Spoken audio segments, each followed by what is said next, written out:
here with Tish Talks Tech, and today it's very special because we have a very special, and it is Preston Rominger. Can you believe it? Right here, we are live and in charge. We are live again, another Sunday. I'm so happy, and wow, again. We only get today, if you've been following, I'm sunburnt. I've been out and about, but you know what? We're having so much fun, and Preston was so kind to come today, and we've been thinking about this for a while. Preston is an engineer, amazing engineer, works in insurance. Now that's new for us because usually we have different ones that are on. Preston, I don't want to sit here and fangirl, the millennial engineer. That's what you called yourself, and I love it. You just broke it down for us. Do you mind introducing yourself? Yeah, so my name's Preston Rominger. I'm an engineer on the mainframe platform, involved in 𝗪𝗫, the user group, as a director in charge of year-round education. Enjoy talking everything Z, and a huge advocate for the platform. I love that. I love that. You are just utilizing your whole platform to do so many wonderful things. You're involved, you have skin in the game, and you're fairly early in your career, but I know you've been within a while. So I want to start, I just want to just dive right in, if that's okay with you. What inspired you to learn more about Z systems? Yeah, so Z Systems was honestly something I didn't know anything about coming out of college. I've heard the term mainframe at the time, but didn't know anything further. That was about nine years ago, and as you can imagine, there were people that are constantly retiring, and there was a position where I was brought up to speed and seemed like I would be a good fit. And after doing a little bit more research about what Z was and how many organizations used it, I couldn't believe that I didn't know anything about it. So that was kind of the background of why I decided to get into mainframe technology. I've always enjoyed a challenge. Since I didn't know anything about it, it was kind of scary at first, but I'm a huge believer that you can teach anybody anything as long as they want to be taught it.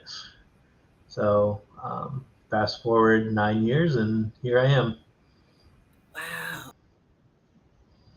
Wow. And you kind of took the bull by the horns and just went with it. And I think that's great. And I love how you were saying you can teach anyone anything as long as they want to be taught it. So I guess, from desire. Is that right? Yeah, it's the desire and the ability to put in the work. Because we all want something. It's just whether or not we want it hard enough to work for it. And whenever you're learning something new, especially for me at the time, right? I went to school for security, thought I was going to work for the FBI, a three-letter agency. Ended up getting an internship, and within a year, my trajectory changed as far as my career. So it's one of those things that you think you know what you want to do, and then out of left field, you learn something different, and it was shiny and new. And I don't think a lot of people say the mainframe shiny and new.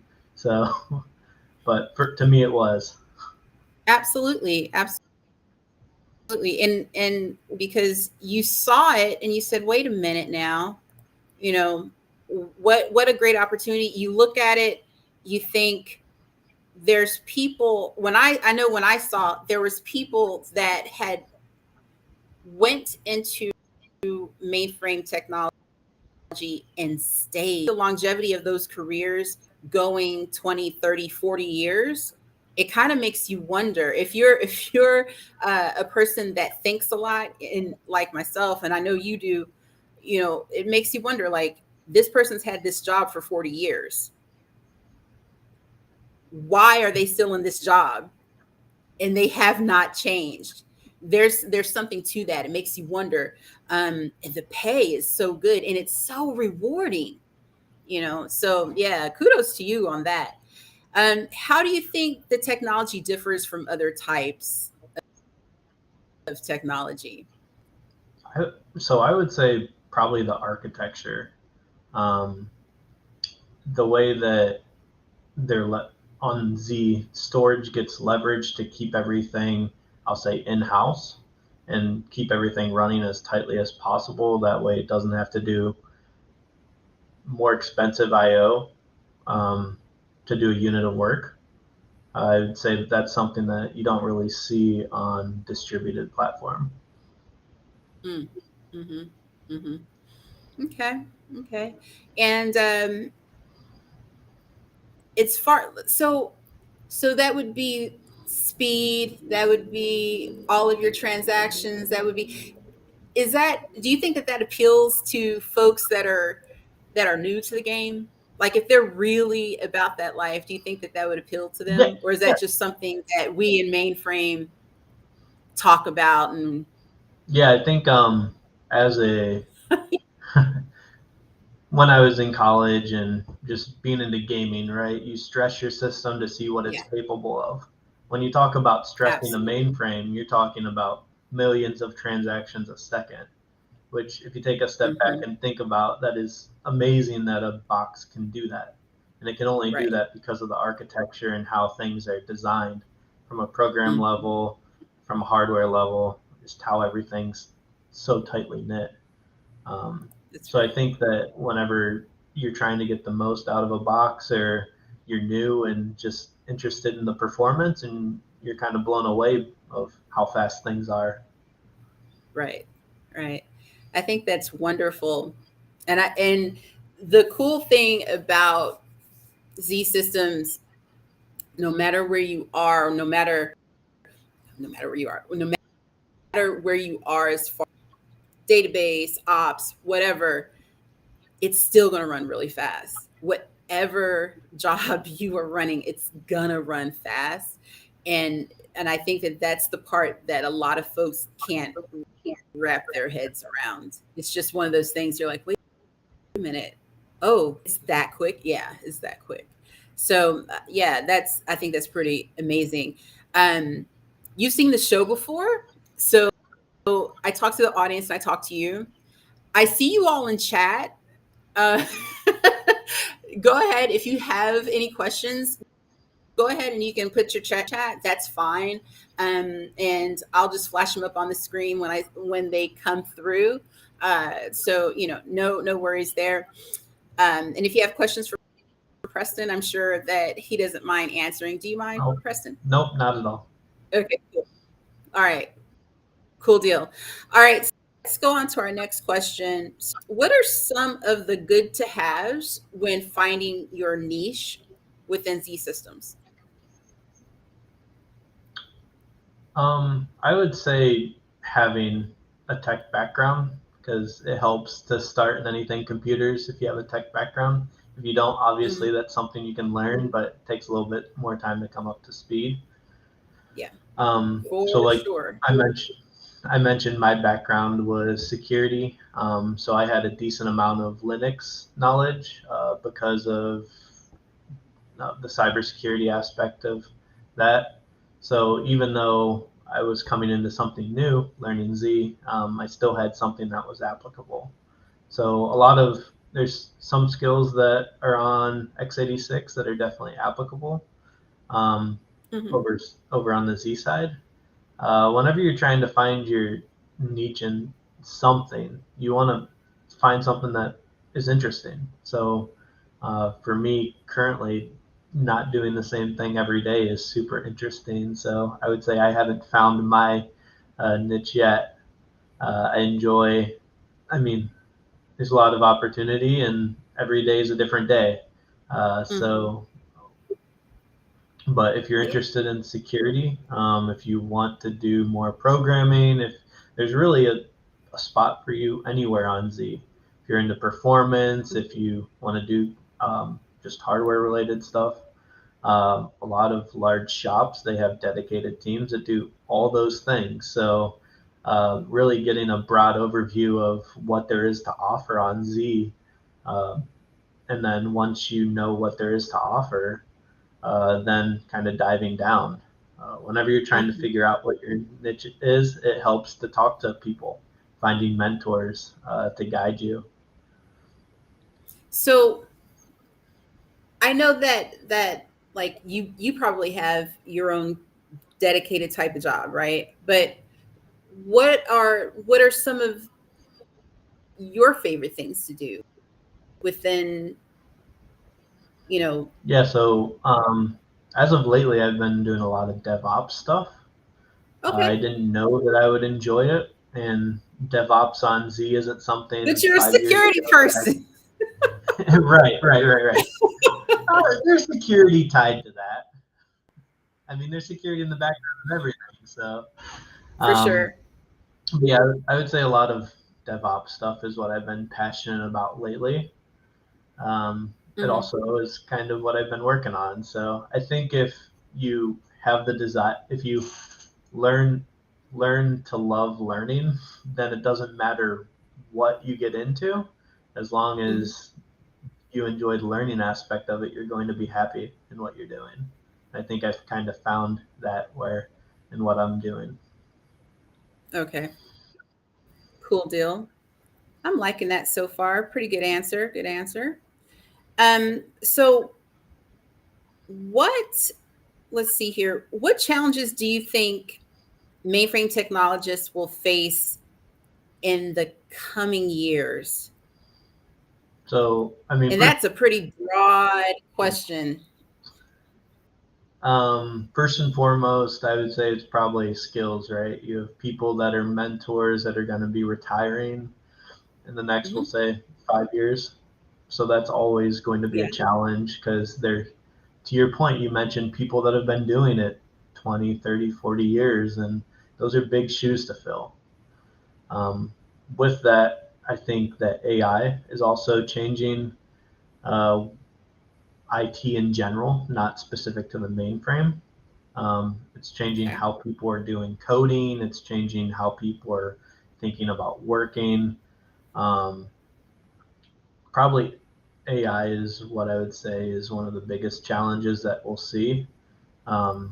Just how people leverage it and whether or not companies accept it and use it to the company's benefit, or whether or not you have to think there's always security in the back and behind everything. So if you feed AI company information, that's information you don't want AI to have. So Right. And of course, it's learning and it's security hygiene. Like you wouldn't put in how do I XYZ, and that's that's your company's XYZ. You would not put that in there. Yeah. So I think of it as the same way as like. Yeah, and I think of it as the same thing as like forums. So like if somebody posts a dump in a forum to ask for advice, and maybe there's personal and company information in there, it's the same thing as AI. Anything you put on the internet, you have to assume shouldn't have any ties back to your organization. So there shouldn't be any like DB2 tables, any database names, any kicks, and any information you don't want out there shouldn't be fed into any learning model in AI.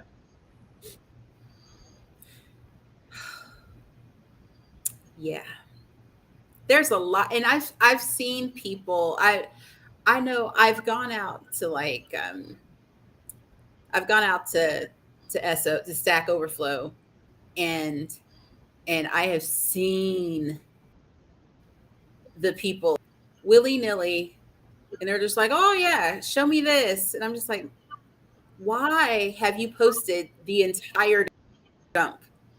Yeah. Well, Now everybody knows. I think It's so weird to me. it's one of those things that we need to work on changing in our culture, because it's kind of sad that somebody would rather post something online for hundreds of people they don't know to read, as opposed to maybe a colleague or peer that they don't want them to think that they don't know the answer to something because they're asking a question. So that's why Ooh, say it, people in the back. I Say think it we need to loud. change we need to change the culture so that people can ask questions and there's no fear of judgment on those questions. And I think if you're asking the same question maybe multiple times over, then that's a different story. But Right. we need to depend on our colleagues and our peers Right. for the support, and in order to help us all have work more efficiently. Yeah. Yeah. That's a huge thing. Sometimes tend to be afraid. And it's like, why are you afraid to go ask that question? And then you hear it in the team's call as to why they're afraid to ask that question. And that's scary, and I don't know. Well, I I won't get think into I it, think but there's yeah, go ahead. I mean, I'm not saying there's nothing to be said about going to the manual first and trying to find your answer. Like, you For can't go sure. into asking questions blindly. But as long Yeah. as you've done your due diligence to try to find the answer, I mean, I have no problems with people reaching out or asking me questions whenever that's Right. occurred already. Right. And I think that if you know that, you know, I'm going to start, I have a method, right? And especially with the whole question thing, have a method. Know that you're going to do your manual first, write your question down first. YouTube, if you have to YouTube. If you know that you have your interskill license, go through your interskill again, or whatever learning method that you have on your deck or your stack. If you have to hover your ISPF and, and read whatever your ISPF is, do that. Get all of your ducks in a row. Then, if you know that that person is not going to be that supportive, are still have everything together, and then see if you can get that question answered, and then verify the answer. Hey, this is what I found out. Am I tracking? Right. Sometimes that's a good way of asking that question instead of Without really asking. without asking. I was thinking about what you said, and I wanted to research it. Sometimes you have to finesse it a little bit. Um, yeah. So if you're new, that's my 2 cents. And Preston is, do your research first. do your due diligence first before, especially if the culture is a little bit different. Yeah, and I think Let's we're see. I think we're if it, if you don't know where to look, that's a different conversation. But that shouldn't be this. Hmm. That shouldn't always be the question. You shouldn't always not know where to look. So Yeah. Yeah. You are spot on. You are spot on. Um, let's just switch gears a little bit, because um that's very heavy, but I think that was something that needed to be said, because I think, as people that are coming in to the platform, they needed to hear that, they needed to know that. And we've talked about this before, but a lot of times we forget, well, how do you answer a good question? But I just want to cut that off really quick, and I want to go to our next peace. What are your hobbies? I have a lot of hobbies. It's probably my issue. Um, it's probably an issue. Like I enjoy learning something new, so needless to say, I have a lot of hobbies. So Yeah. anything from hiking, pickleball, running, tennis, golf, um, anything outdoors. My father was a woodworker, so I enjoy woodworking. Um, I'm all over the board. That's very cool. Very cool. That was so the pickleball was one of your clues. I said you can put this ball in vinegar or something like that. Right. Yeah, that was a good one. Yeah, yeah, yeah. It's kind of quirky. And you golf. Yep. How often? Yeah, definitely. I just got back from vacation. I golfed twice on vacation, so Nice. in a week, so, which is unheard of. So No time. normally, last year it was weekly. This year it's Nice. monthly. It's one of those things that seasons change, and Hmm. it's not to say I don't enjoy it every time I do it. It's just other things have more priority. Yeah, I get it. I get it. Um,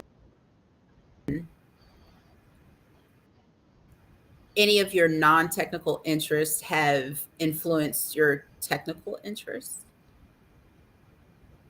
I would say yeah. So, uh, like coming out of high school, going into college, I was always interested in security, like I said. So finding out if I could read a WEP key or a WPA2 key, doing certain types of attacks from a cybersecurity perspective on a password file. I think that's where, and that was before going through school or anything. But Mhm. because I always have picked up new stuff, it kind of just shifted over into technology.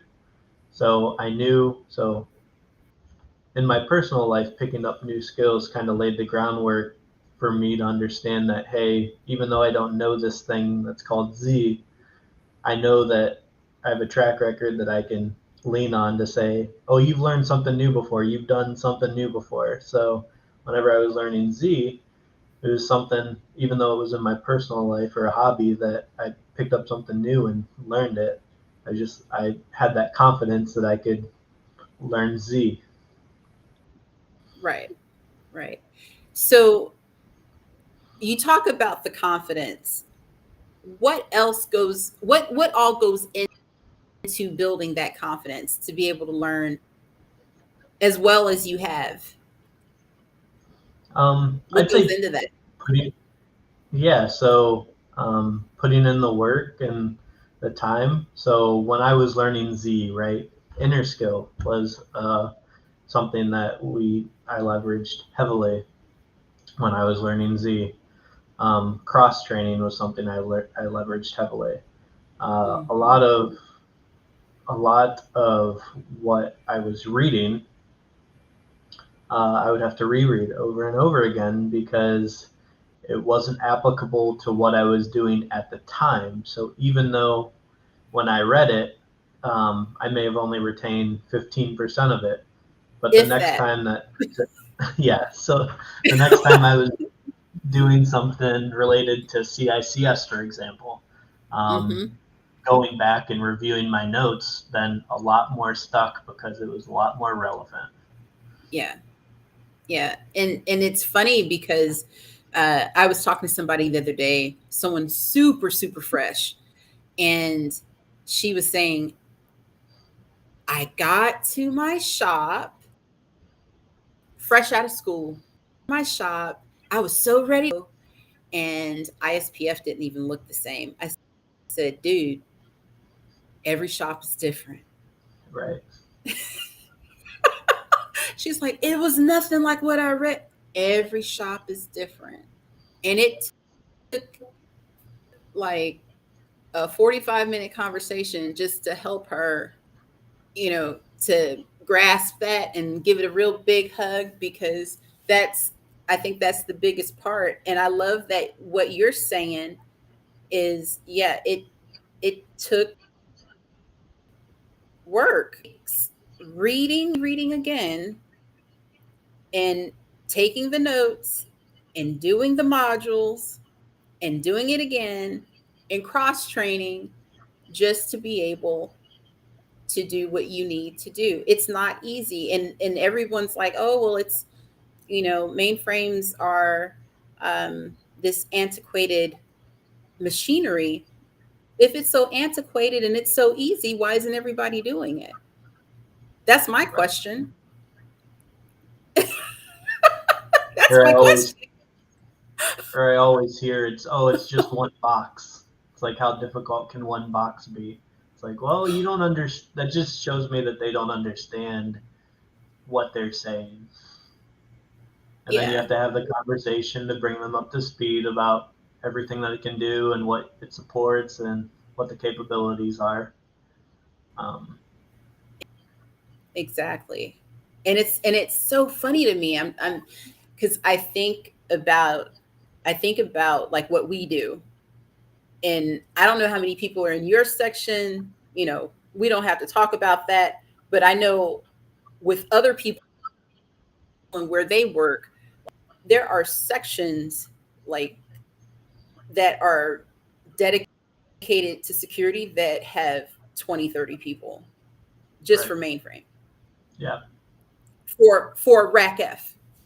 That's one product. Right. It's like, and people are walking around like this, like, yeah, it's just one box. It's like, why is everybody so, you all just, if anyone is watching, which I know you are, please understand that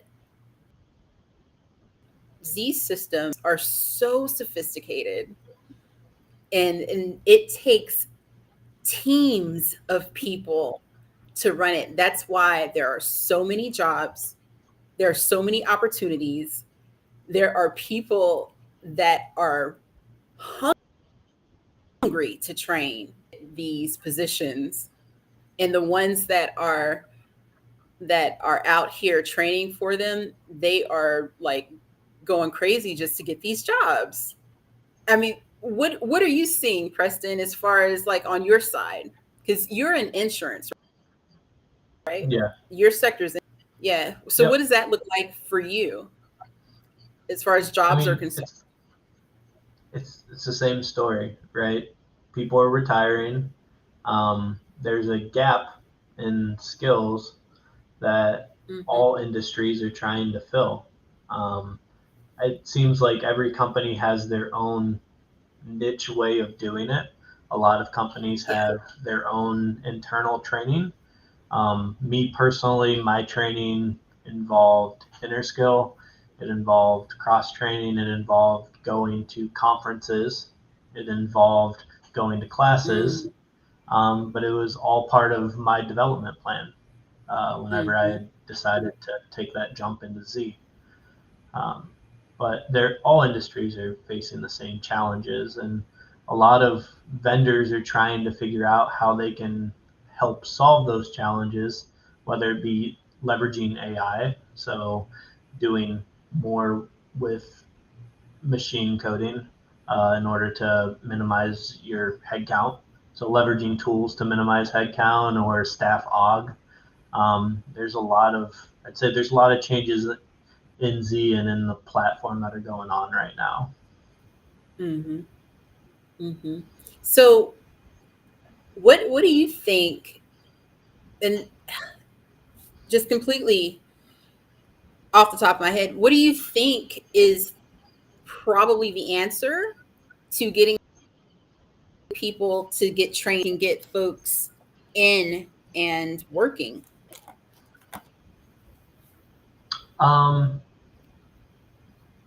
Is it school? Is it boot camp? What do you think? And so if you look at IT is different than other industries, right? Like if you go to learn a trade, you don't know anything day one, and then by the time a year goes by, you've shadowed somebody in order to see what they do. Right. Do I think that, I mean, a lot of that was how I learned mainframe, was shadowing people. But you have to have the schooling aspect of it. You have to have that inner skill. You have to have that book work, because you don't even know the question to ask if you aren't speaking the same language. Very true. So I think that a lot of colleges are trying to help augment that and step up where they can. I know you've had people that have talked about it on your podcast about what they're doing from a college perspective, and I think that we need to support that as much as possible, because that just wasn't an option for me whenever I was going through college. So would that have made a difference? If a company came into your school and was like, hey, we have mainframes, you want to learn something about it this summer? So, would that have made a difference if they made a class like that at your school? I think it would have. The key is you have to romanticize it, right? You have to make it seem sexy. And whenever you're talking to people about, I think so. I mean, that's how things appeal to me. It's like, why should I learn this new thing? It's like, well, in 5 years, a lot of people are going to know it. And like for me, when I was deciding whether or not to get into mainframe, I was just like, well, there's a lot of people that are leaving. A lot of Fortune 500 companies have this. So the writing on the wall is that at least at some point in my career, you can almost write your own ticket as far as where you want to go or what you want to do on Z. Yep. And I was thinking that like 9 years ago, 8 years ago. Right. And that was the romanticizing of it for me. It was a lot of people don't know this. And I mean, personally, I take pride in knowing something that a lot of people don't know. So if there was somebody in college that could romanticize that to people, to say, hey, do you want to learn something that not a lot of people know, but there's going to be a demand for it for the next 40 years? It's like, yeah, of course. And then just talk about kind of how we got here, and what it's going to look like in the future. And some of those you don't know, like the future you don't know, because like what I said about AI or vendors trying to solve a lot of the issues. But I mean, the platform's not going away anytime soon. And you hear story after story of companies that spent millions of dollars trying to get off the platform only to turn around and make a front end for it. So I think that in college, I'm not laughing at them, but I am. Well, I mean, it's hard, stories, right? Over and over again. You see it every day, and it's a shame. It's like, who told you to do that? Right. I'm not laughing. I'm not, but I'm just like, why would, if it's not broke, don't fix it, but you can make it better. There's the right tool for the right job. There's nothing wrong with that, but you don't just throw the baby out with the bathwater. Right. Yeah. So, I think. Go ahead. I was just gonna say, I think if anything, like companies need to take more risks with employees, and I mean they need to be calculated risks. So if I'm going to teach somebody Z, I should have the expectation that we're going to have them for 5 years or something like that. I think companies need to think about those types of, I don't know if contracts are the right thing, but I do think that you can learn Z if you have the right aptitude. You can learn Z without having much background in it. And a lot of it is task-based, because a lot of that code is already written. Yeah. Lots of it. Lots of it. When was the last time you created JCL from scratch, for example? I can't tell you the last time. I cannot tell you For the me, last time. it was an inner skill module. Yeah, was when I did. for sure. Yeah. For sure. For sure. I was talking to somebody the other day, and we were talking about reading through panels and just looking and making sure that the panels cooperated with whatever was on the back. And we were just like, did you have to change anything? Nah, I didn't have to change anything either. Okay, everything is cool. Yeah, there's certain things that you have to change.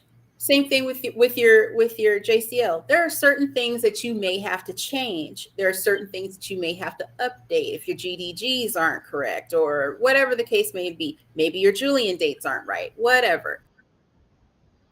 The day, a lot of your things, a lot of your stuff is task-based. A lot of the things that you're doing have already been done for you. When it comes down to being a superstar technician, what people are looking for and organizations are looking for is if you know how to pay attention. Right. Can you pay attention? That's can you read backwards? At least that's in my experience, And so, yeah, you're right. It's like you really have to know how to pay attention, enjoy details, and know how to ask really good questions. I love that you bring those things out. I think that that's going to be freeing for a lot of people that sit up and they're like, oh, I don't know if I. But yeah, you bring out some really good points. So, how do you stay up to date with all of the technology that's happening? Because there's a lot of stuff that's coming down the pipeline. I cannot wait until next month in a couple of days when everybody's at Share and we see all the new stuff. Right. All that stuff that's coming through. Woo, get ready. Yeah, so how do you stay up to date? I'm involved, or obviously I'm involved in Share, so that's a mainframe user group. So that helps a lot with trying to stay up to date and seeing the latest and greatest that is coming out on the platform.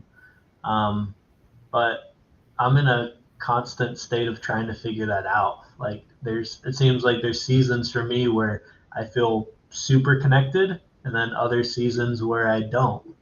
And it probably aligns with the release cycle of when things are changing or when new products are announced. But I would say user groups and newsletters are probably the largest things that help with staying connected. Yeah. And what are some of the ones that are really good that help you out? Which ones do you enjoy the most? Yep. So obviously, or that you enjoy. They don't have to be the most. They don't have to be your favorites. Which ones? So I enjoy Share. I think that was probably pretty defining for me going to that as a young person trying to learn Z. Just seeing the people that were there and how much they wanted to help each other. And that's kind of unheard of. And I would say that I'm part of Northeast Ohio debug group, which is a DB2 user group, part of a security group.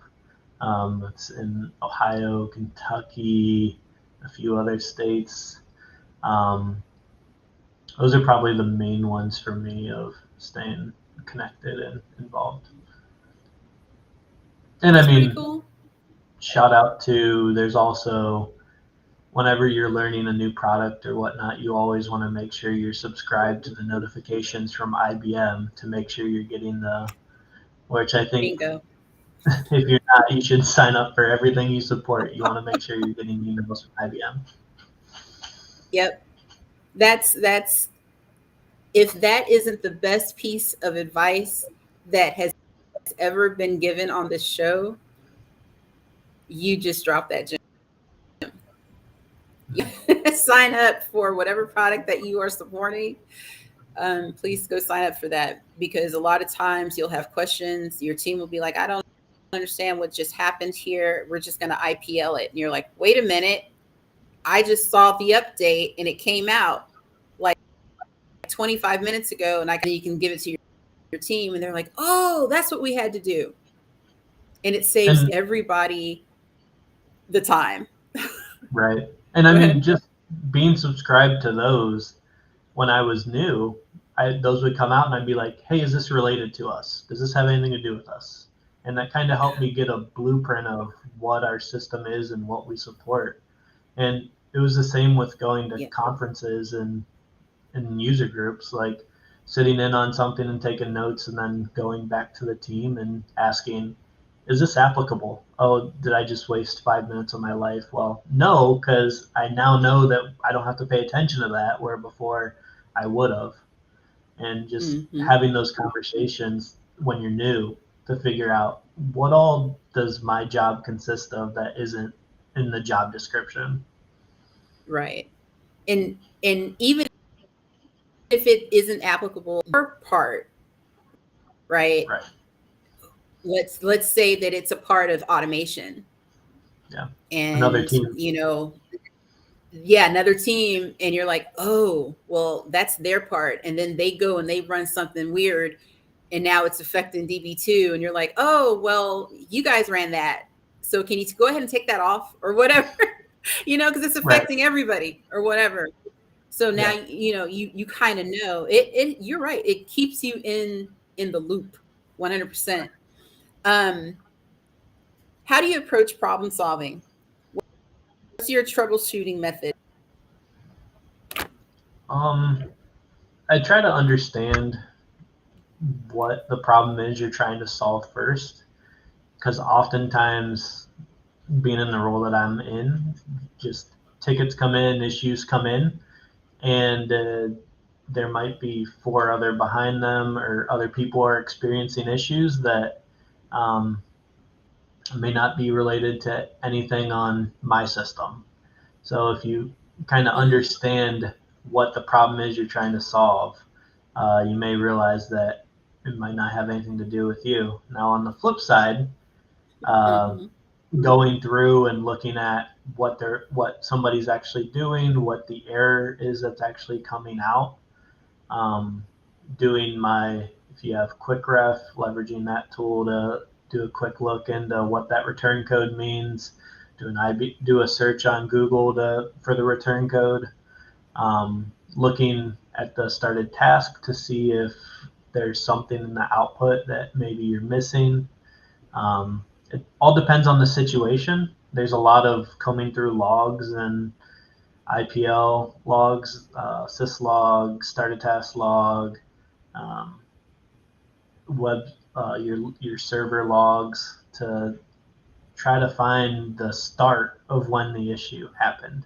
So if there's 5 users that are all having the same issue and one user came in before the others, maybe start there, because maybe you'll see something that was only relevant, that only the first person saw, that maybe didn't come out again.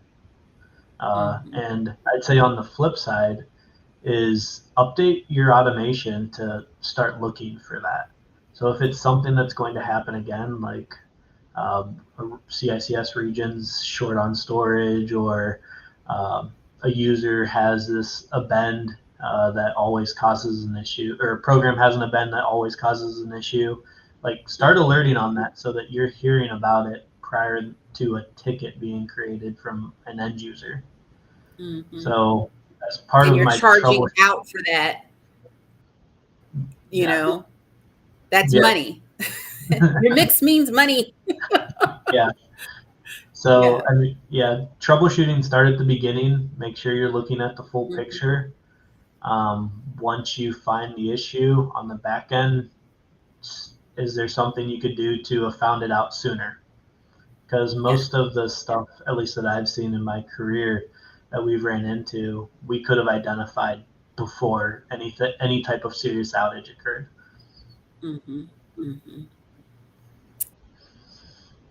Applause.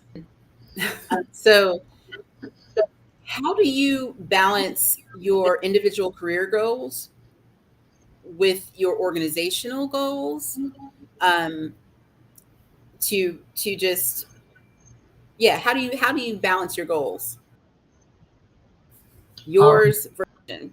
Because some people get so wrapped up in their job that they become their job, if that makes sense. yeah, I think a lot of it comes from having a defined development plan, so understanding where you want to Mhm. go.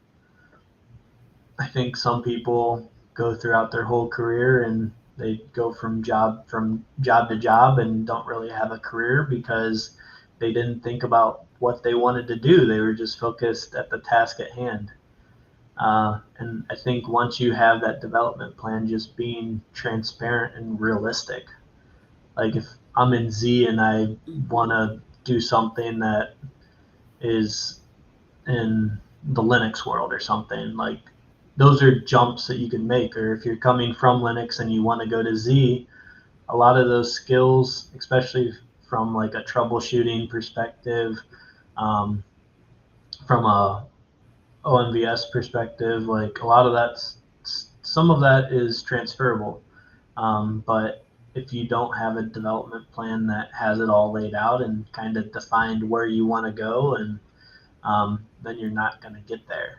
So I think some of it is Right. what your business needs and how much they're willing to work with you.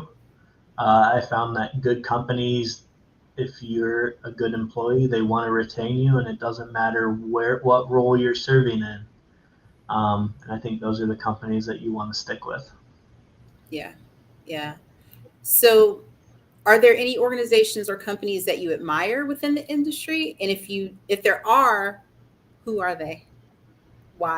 So, so I admire Loaded any. question. Yeah, it's a hard question for me because Yeah. like I really admire any company that's trying to lower the barrier of entry for people learning mainframe skills.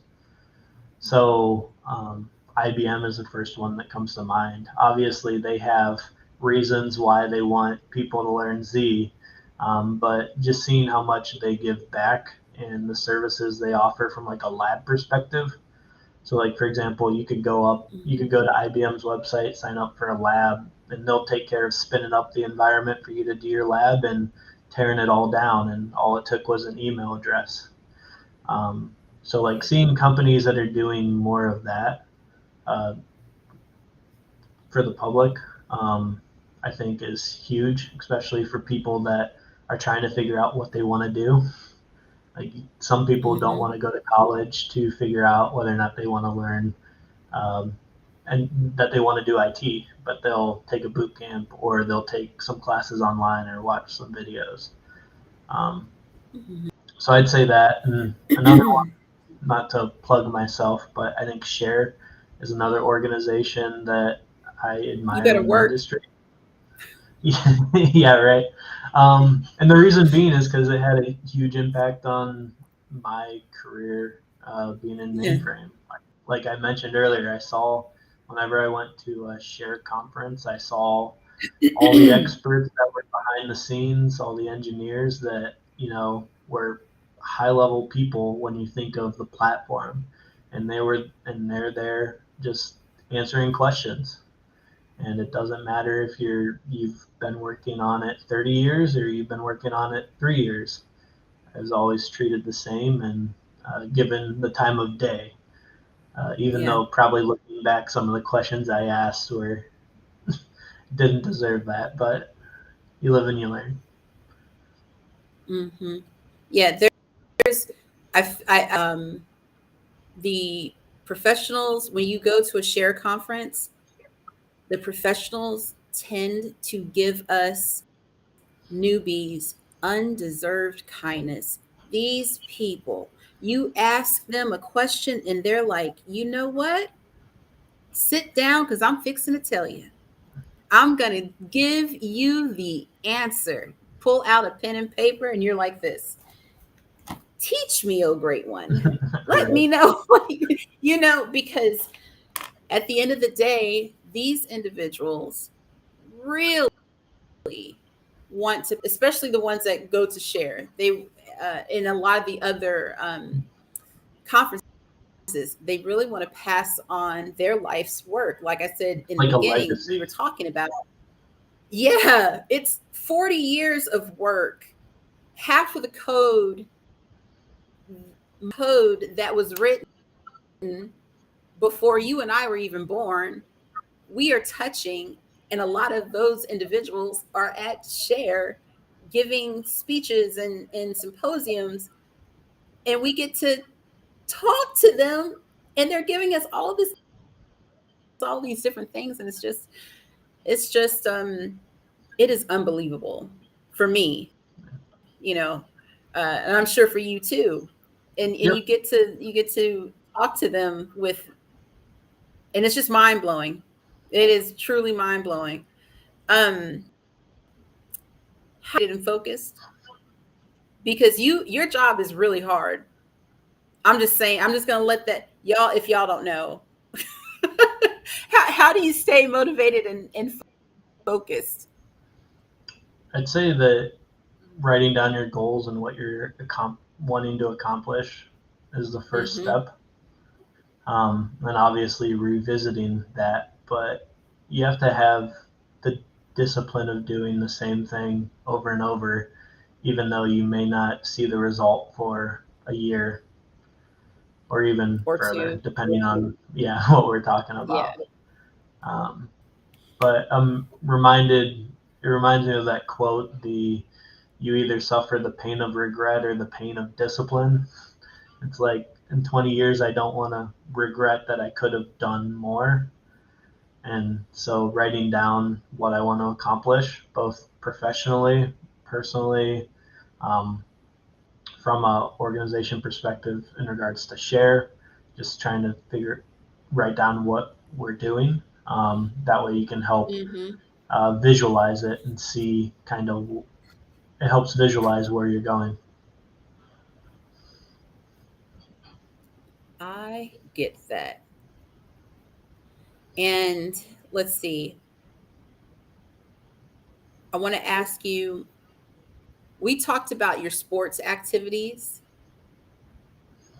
Yeah. Out of everything that you've done, what's your favorite? Probably, so the most rewarding, last year I turned 30 and I decided that I wanted to run an ultra.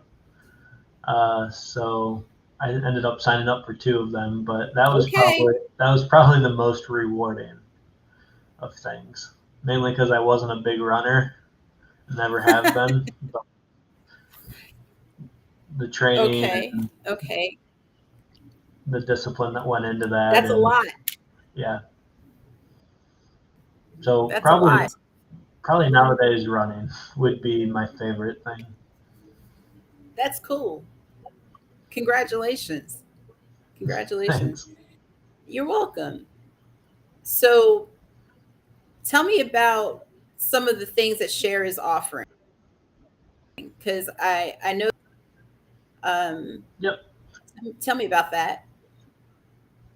Yeah, so there's a lot of I would love to. There's a lot of things changing in Share.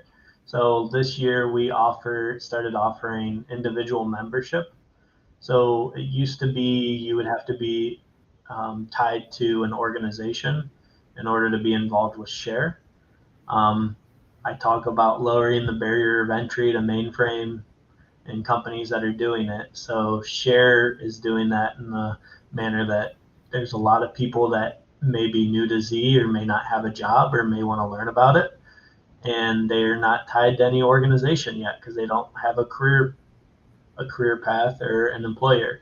But I think whenever you're learning Z, oftentimes you end up finding Share documentation and Share PowerPoints whenever you're searching. Yeah. So we rolled out individual membership earlier this year. So people that are new to Z, we want to bring in, and we also want to keep the people that are retiring.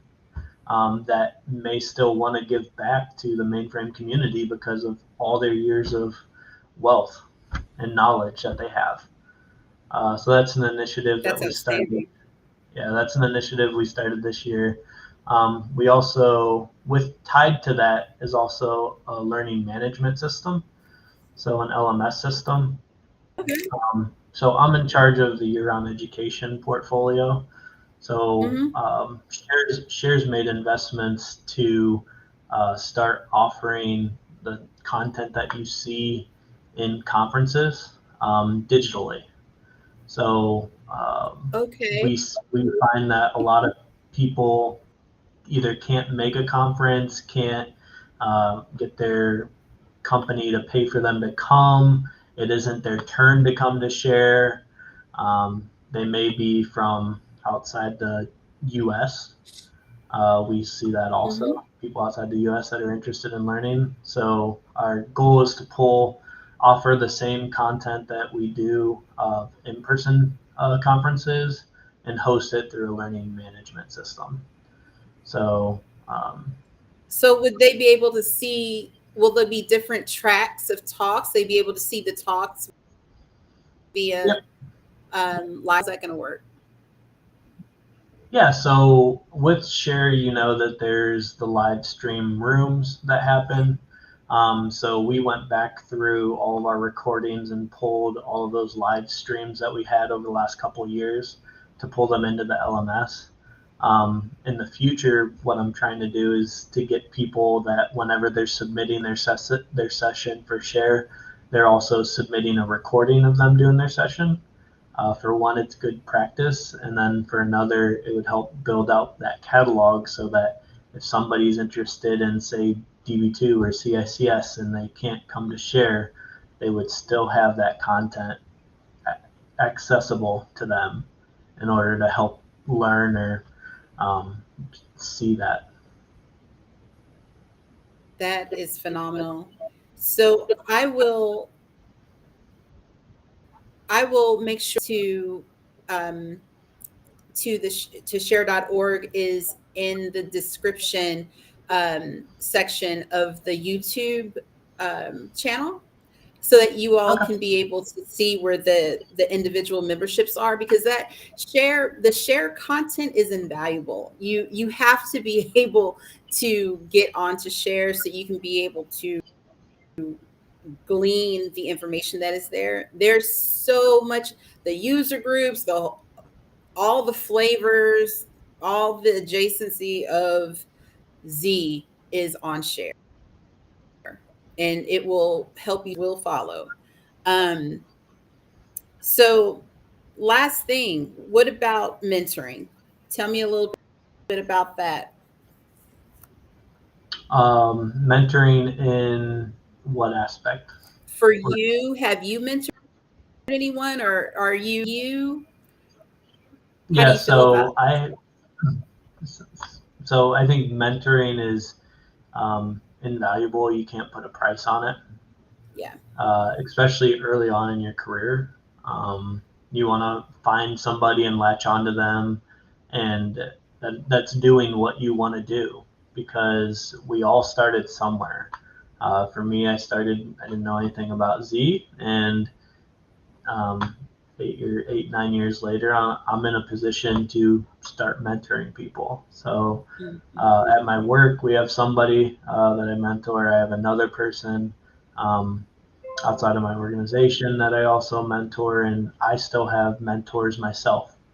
So I think that if you're new to Z, and even if you're not new to Z, if you're somewhere in your career and there's somebody doing something that you want to do, having a mentor helps get you there.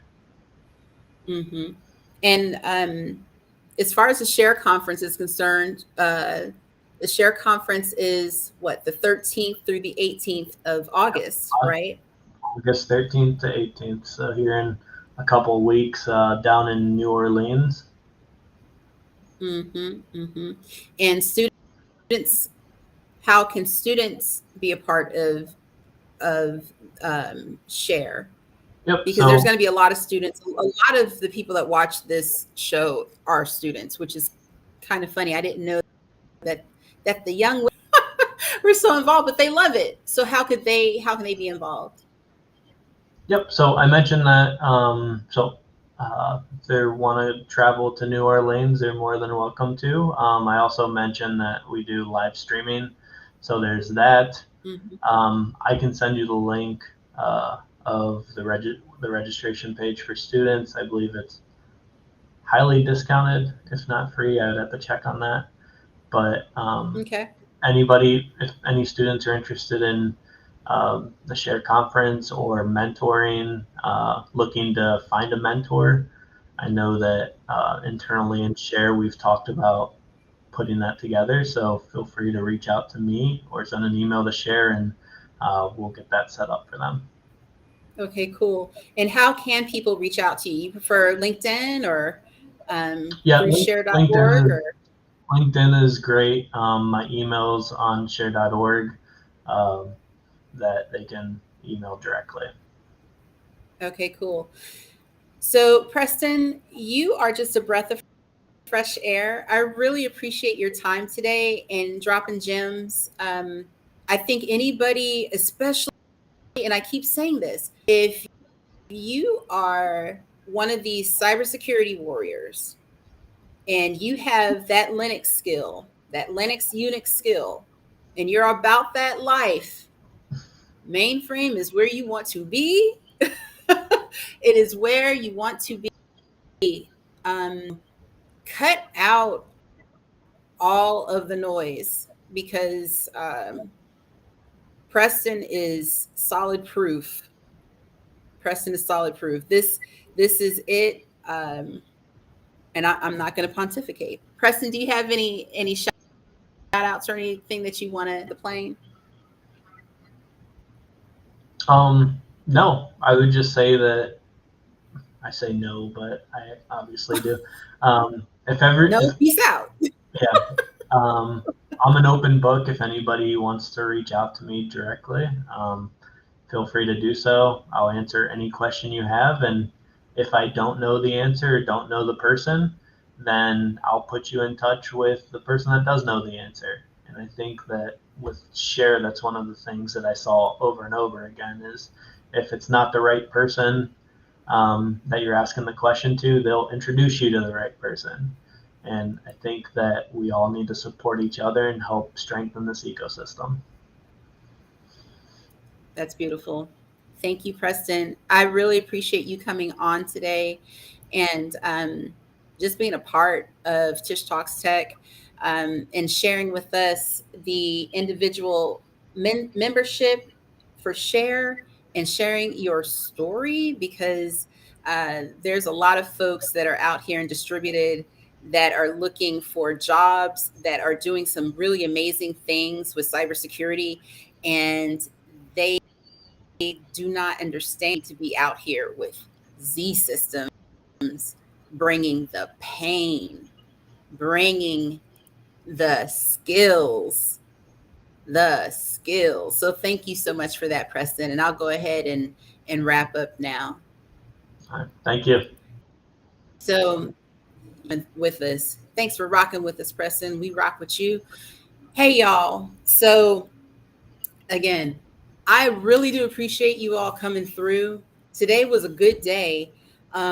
Sunday, July 30th, 2023. Really appreciate y'all rocking with us here on Tish Talk a whole bunch. Preston, cybersecurity background, wasn't even thinking about mainframe. And then guess what?